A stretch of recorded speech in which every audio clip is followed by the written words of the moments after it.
Épisode numéro 18. Médium spirituel. La comparaison. Bonne écoute. Bonjour et bienvenue dans ce nouvel épisode de Médium spirituel encore une fois. Ça fait 18 semaines que je partage avec vous des trucs. C'est quelque chose que j'adore faire à chaque semaine. J'essaie de me réinventer. Pour celles et ceux qui ne me connaissent pas, mon nom est Isabelle B. Tremblay. Je suis auteure, médium, conférencière dans le domaine de la spiritualité et de la médiumnité. Aujourd'hui, j'avais envie de vous parler de la comparaison. J'avais envie d'échanger avec vous de ce qui fait notre force à chacun et notre unicité. C'est la différence que on a en chacun de nous. Malheureusement, je vois souvent les gens se comparer et c'est pas la bonne chose à faire. C'est même le truc ultime à éviter. Car nos moules, ils sont différents. On vient même pas du même moule. Si une personne excelle dans un domaine, il est possible qu'une autre le fasse différemment et que sa force, ça soit ailleurs. Une personne qui a travaillé sa capacité, sa force naturelle, va amplifier son talent. Il s'assoit pas sur ses lauriers en espérant encaisser le succès ou les succès. Une personne qui a un don, une capacité, ne sera pas au même niveau que la personne qui le travaille depuis des années. Elle n'est pas moins forte, elle est juste rendue à son propre cheminement, simplement.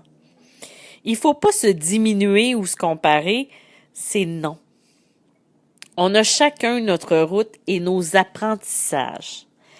Et souvent, la comparaison va nous empêcher de profiter de ce qu'on vit, de ce qu'on est, parce que on va toujours être en train de se diminuer en rapport avec les autres. Et pourtant, faudrait être en gratitude avec ce que la vie nous emporte. Tu sais, puis en plus, avec l'arrivée de je m'en allais dire Photoshop, mais ça n'a aucun rapport. Avec l'arrivée de Facebook, des réseaux sociaux, Instagram, où les photos sont retravaillées, où tout est beau, semble aller parfaitement dans la vie des gens, comme si leur vie était parfaite. Ben parfois, ça va foutre des complexes à la personne qui a déjà une faille au niveau de la confiance en soi. Et ça peut être aussi la même chose au niveau de la personne qui est médium ou qui a certaines capacités, ou même du point de vue spirituel, ça va être la même chose. Pas besoin d'être médium ou quoi que ce soit. Juste d'avoir l'impression que la personne qui va amplifier ce qu'elle vit, qui va expliquer comment elle peut percevoir, comment elle peut recevoir les informations ou comment c'est tellement facile de fermer les yeux et de se laisser entraîner par sa spiritualité ou par l'astral, peu importe. La personne, elle va se comparer puis elle va se dire, qui est pas encore rendue à ce stade-là, elle va dire, mais elle est donc bien bonne, elle est donc bien forte, pourquoi moi j'y arrive pas? Je serai jamais capable d'atteindre son niveau. Et pourtant, peut-être que cette personne-là fait la même chose, mais différemment, d'un autre point de vue. Et ça va ajouter un manque de confiance en soi. C'est pour ça que lorsque quelqu'un va transmettre ce qu'elle va vivre, ce qu'elle va faire, il faut pas l'utiliser en se comparant à ce qu'on est, mais plutôt transmuter ça en une sorte d'inspiration. Tu sais, s'inspirer de cette personne-là et pas tenter de se comparer.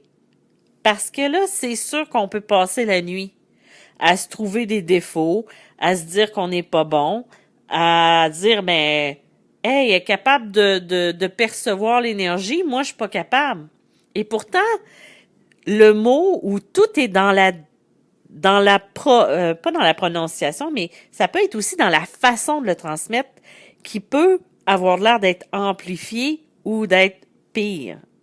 Et finalement, c'est pas si extraordinaire que ça. Ça peut être juste la façon dont la personne va le transmettre. Et souvent, un peu comme je faisais le parallèle avec les réseaux sociaux et même les vidéos qu'on peut voir passer sur YouTube ou sur Facebook ou peu importe de gens qui montrent la facette qui est de réussite.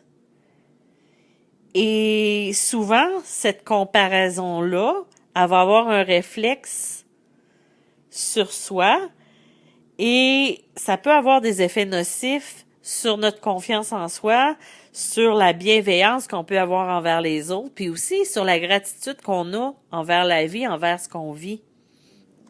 Il faut s'arrêter parce que derrière chaque succès, il y a un travail. Et souvent, on va juste voir la pointe de l'iceberg. Tu sais, il monte, j'avais vu cette image-là, je l'ai sûrement partagée quelques fois sur ma page professionnelle Facebook. C'est une image qui est prise dans la mer où on voit un iceberg et il y a une pointe qu'on voit qui est au bout, qui pointe en dehors de l'eau.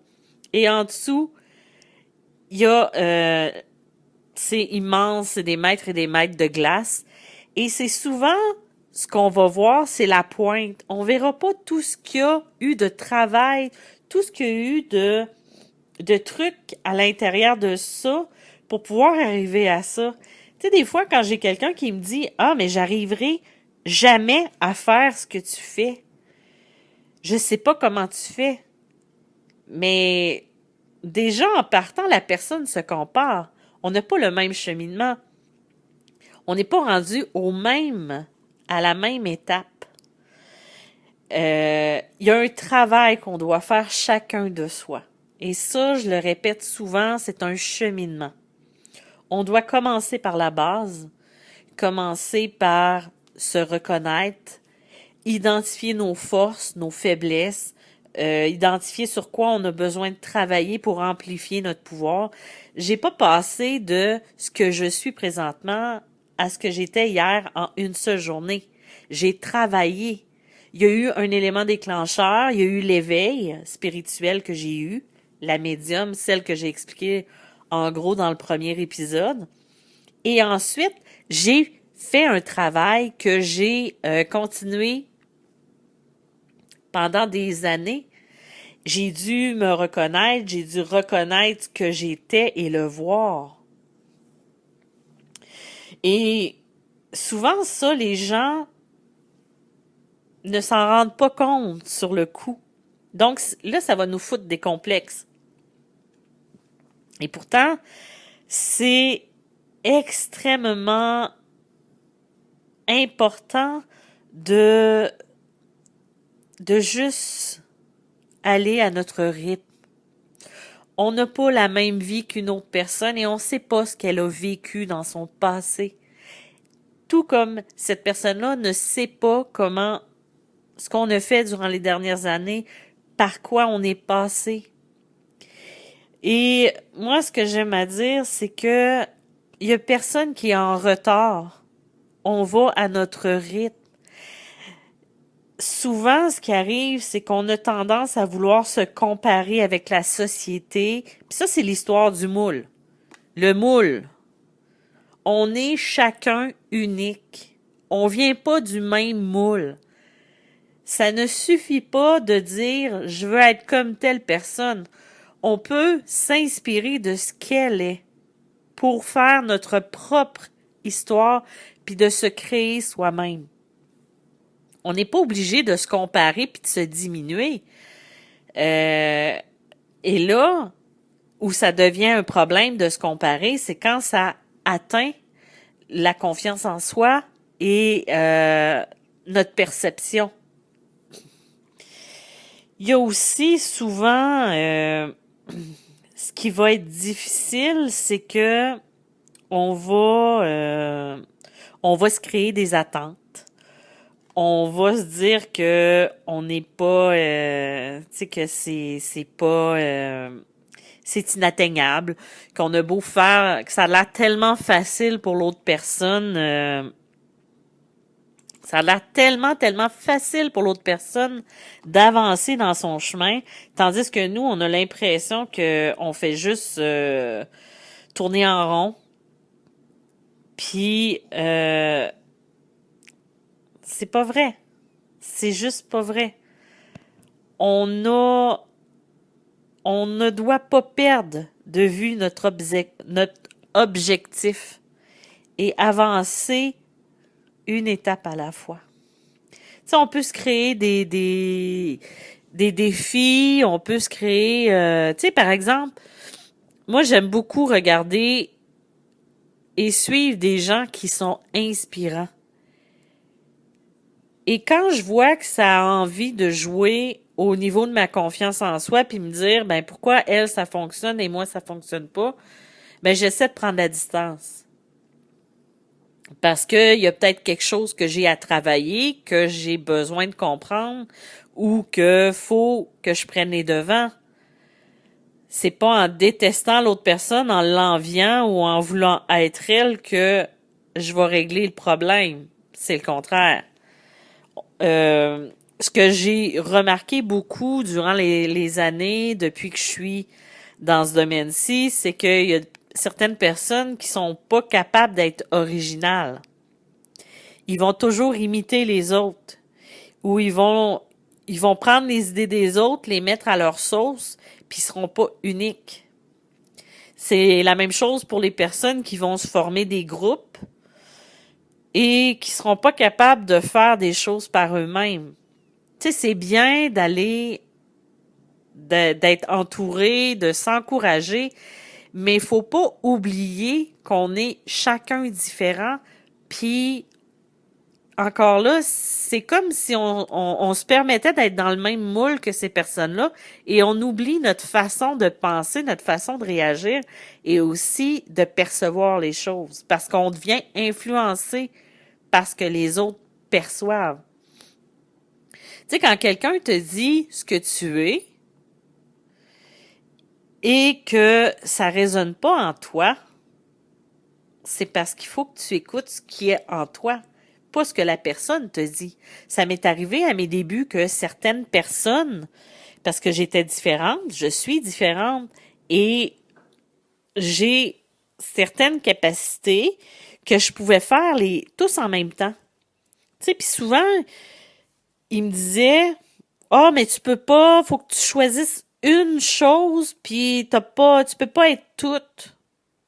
Et si j'étais toute? C'est pas parce que toi, t'as décidé qu'il fallait que j'aille une seule chose, que je me fasse connaître dans une seule discipline, que c'est ce qu'il faut faire.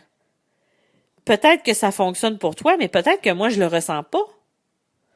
Tu sais, quand j'ai envie de faire quelque chose, je commence pas à regarder ce que les voisins font ou ce que l'autre personne fait pour me dire, je devrais-tu le faire ou pas? Je le fais. Je le fais parce que c'est à l'intérieur de moi et j'ai pas à commencer à me comparer avec l'autre personne pour pouvoir faire la même chose que ce que elle va faire. Je sais pas si vous comprenez un peu ce que j'essaie d'expliquer ou si je tourne en rond, mais tout ça pour dire, pourquoi vous êtes pas simplement ce que vous êtes, y aller une étape à la fois, puis des fois c'est correct de reculer puis de prendre un élan ou de s'arrêter, de prendre une pause, se recentrer puis après ça aller de l'avant. Ce qui est la mauvaise chose à faire, c'est de s'arrêter complètement puis de l'oublier. Pourquoi vous faites telle chose? Et surtout, ayez des bouchons dans les oreilles. Il y a certaines personnes qui comprennent pas votre chemin, puis ils vont tout le temps essayer de vous empêcher d'avancer. Si ça résonne pas en vous, ce que la personne vous dit, vous, vous ne l'écoutez pas. Vous coupez les oreilles. Ben, peut-être pas vous couper les oreilles, mais en tout cas, vous coupez le volume pour ne plus les entendre puis écouter tout ce qui se trouve à l'intérieur de vous. Et arrêtez de vous comparer. Une personne va être bonne en écriture, elle sera peut-être pas nécessairement bonne en sport, mais ça fait pas d'une personne qui est moins bonne qu'une autre. C'est comme tous ces trucs de société où il y a des niveaux en rapport avec l'argent, avec les classes sociales. Moi, pour moi, toute personne va à la même place pour les toilettes. Je sais pas si vous... Je vais juste dire ça comme ça. Et j'ai beaucoup de difficultés avec ces personnes qui s'élèvent au-dessus des autres en disant qu'eux ont la vérité. J'ai vraiment pas envie de me comparer avec eux. Puis c'est facile de mettre de la poudre aux yeux. Ce qui est important, c'est de rester dans votre authenticité, de rester ce que vous êtes et de ne pas tenter de ressembler à une personne qui vous inspire, mais juste de vous inspirer de ce qu'elle fait pour appliquer ça dans votre vie, dans le domaine dans lequel vous excellez. On peut pas être tous pareils, puis c'est correct. C'est ça qui est bien dans la vie. Je pense que j'ai pas mal émis ce que je voulais dire. Et surtout, il y a des trucs aussi en rapport avec la comparaison. C'est juste de donner de la valeur à ce que vous êtes et de pas vous diminuer. Tu sais, quand vous avez envie de dire, ah, mais elle a fait ça, moi je fais pas ça. Ah, mais c'est de trouver, mais moi je suis capable de faire telle chose, puis sans comparer à l'autre personne, c'est de se donner de la valeur, puis de donner le petit coup de pied dans le derrière qu'on a besoin pour pouvoir s'élever, tout simplement. Je trouve ça difficile quand on perd de vue nos objectifs, quand on se laisse influencer par le chemin de l'autre. Et c'est souvent ça qui arrive. Souvent, les personnes qui vont être hypersensibles, qui vont être empathiques, ils vont se fondre dans l'énergie de l'autre personne qui est dans sa vie ou des personnes qui sont autour d'elle. Et c'est là qu'elle va perdre de vue ce qu'elle est réellement. Donc, c'est important de bien se protéger au niveau énergétique puis de s'envelopper de ce qu'on est. Donc, voilà, c'est un petit peu plus court que d'habitude. Donc, celles et ceux qui désirent avoir un petit peu plus d'informations sur quoi que ce soit, ben j'ai mon groupe Facebook Médium malgré moi trucs et entraide où je fais des lives, j'essaie d'en faire un par semaine. Je n'ai pas fait la semaine dernière, mais j'essaie d'en faire régulièrement. J'ai une conférence sur la protection dimanche le 3 mai, 13h heure du Québec, 19h heure de la France. Les billets sont sur Eventbrite et le lien Zoom est soumis le jour de la conférence, le matin. Ensuite, j'ai une autre conférence sur l'hypersensibilité, justement, qui va avoir lieu le dimanche 17 mai à 13h heure du Québec, 19h heure de la France. Si vous êtes intéressé, toutes les informations sont sur ma page Facebook Isabelle Tremblay, médium et auteur. Ensuite, je vous remercie d'avoir été présent. Il y a toujours mes livres qui sont disponibles si vous voulez aller pousser d'autres sujets en lien avec la médiumnité et la spiritualité. Il y a mes romans aussi, si vous voulez rire, décrocher, avancer dans le domaine plus développement personnel et non en lien avec la médiumnité. Et je vous dis merci. Merci d'être là à toutes les semaines. Et je vous dis à bientôt.